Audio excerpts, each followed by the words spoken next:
खुंगा 27थि बड'लेण्ड गेलेन्ड सना काप जोलुर बादायलायनाया मैया जोबलांबाय।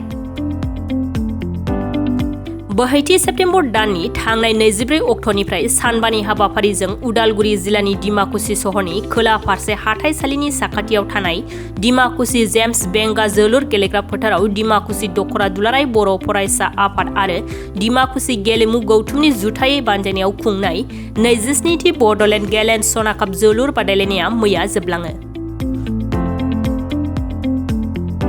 बे जोलुर बादायलायनायनि जोबथा एबा फाइनाल गेलेनायखौ गेलेनाय बिथिं फारसे गावनि बेसेन गोसा बिबुंथिनि गेजेरजों मिरु एबसुनि आफादगिरि दिपेन बर'आ बेखेवनानै होदोंमोन।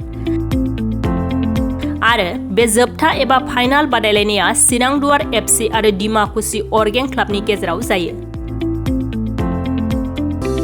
मोन्नैबो जोलुर हानजाखौ नारा-नाथा गल सोनो थाखाय नाजाथाबनाय नुनो मोननाय जादोंमोनब्लाबो बादायलायनायनि जोबथा समसिमाव ड्र' जानायनि जाहोनाव खेला सामलायगिरि प्रेम नार्जारिया टाइ ब्रेकार जोहोनायनि थांखि लायो। टाइ ब्रेकार जोहोनायनि गेजेरजों डिमाकुसि अर्गें क्लाबा देग्लायनि खुंगा 27थि बड'लेण्ड गेलेन्ड सना काप जोलुर बादायलायनायनि चेम्पियन बिमुंखौ आवग्रिनो हायो। देरहासार जानो हानाय डिमाकुसि अर्गें क्लाबनो नोगोद 50,000 रांनि चेकजों लोगोसे गंसे सनानि ट्रफिखौ गथायना होयो बिटिआरनि गेलेमु बिफाननि मावफुं सोद्रोमा थामहिनबा बानजाय आफादगिरि मासिगिरि दावबायसा बर' आरो मिरु एबसुनि सुबुं फोनांजाब नेहाथारि लहित चन्द्र बर'आ। बिटिआरनि गाहाय मावफुं सोद्रोमा प्रमद बर'आबो हाबाफारियाव गाहाय आलासि महरै बाहागो लाफैना भेरगाव बियाबनि बिटिआर सरकारनिफ्राय गोदानै लुफुंजानो गोनां स्टेडियामनि सायाव गुबुन गुबुन बिबुंथि लाखिनायनि गेजेरजों गुवारै रायजो राजाफोरनि सिगाङाव फोरमायना होलाङो।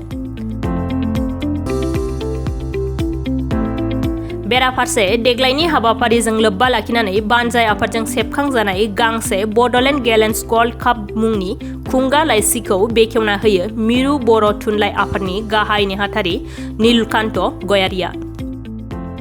डिमाकुसि दख'रा बर' फरायसा आफाद, डिमाकुसि गेलेमु आफाद आरो खुंथाइ आफादनि बानजायनायाव 27थि बड'लेण्ड गेलेन्ड गल्ड काप फुटबल टुर्नामेन्टआ थांनाय 24 सेप्तेम्बरनिफ्राय खुंजादोंमोन सानबानि थाखाय आरो बियो दिनै 29 सेप्तेम्बराव थामहिनबा दिनै रबिबार सानाव बियो जोबथा जाफैबाय।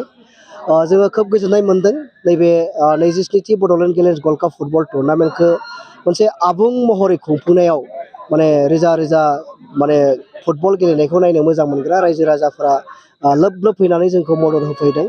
जोङो जोबोद गोजोनदों।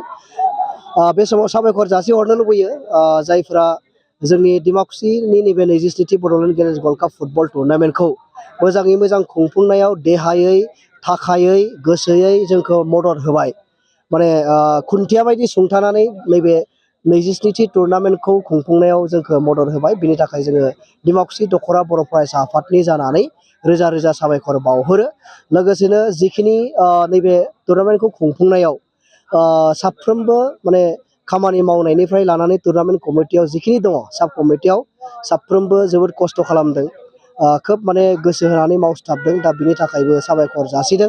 दिनैनि नैबे टुर्नामेन्टआव आरोबाव गाब गोनांसिन खालामफैनाय जोंजों हांख्रायजानाय फाइनाल गेलेनायखौ बेखेवगिरि महरै जों हांख्रायदोंमोन दुलाराय बर' फरायसा आफादनि मानाव गेदेर आफादगिरि सार दिपेन बर'। बिथाङाबो गोबां बेस्थ'तानि गेजेराव जोंनि गेजेराव फैनानै दिनैनि फाइनाल गेमखौ बेखेवनानै होफैबाय।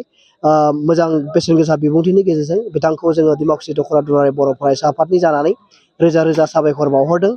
आरोबाव बिटिआरनि मानाव गेदेर CAM सार बिथाङाबो गोबां बिजिमोन, थेवबो बेस्थ'ताखौ दसे दोनथ'नानैब्लाबो जोंनि हांख्रायनायखौ लाखिनानै बिथाङाबो जोंनि गेजेराव फैबाय, जोंखौ गोजोनग्लाय होफैबाय, रायजो राजाफोरखौ गोजोनग्लाय होफैदों। दा बिनि थाखायबो बिथांनिसिम रोजा रोजा साबायखर बावहरबाय।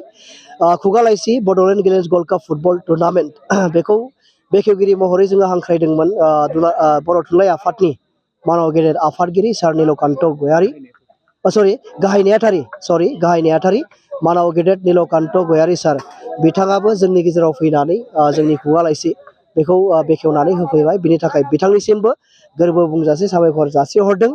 जोबथारनायाव नैबे टुर्नामेन्टआ खोब मोजां मोनसे मेसेज होदों होननानै जोङो सानो। मानो होननानै बुङोब्ला बेयाव हारि धोरोम बासियालासै बयबो बेयाव बाहागो लादों।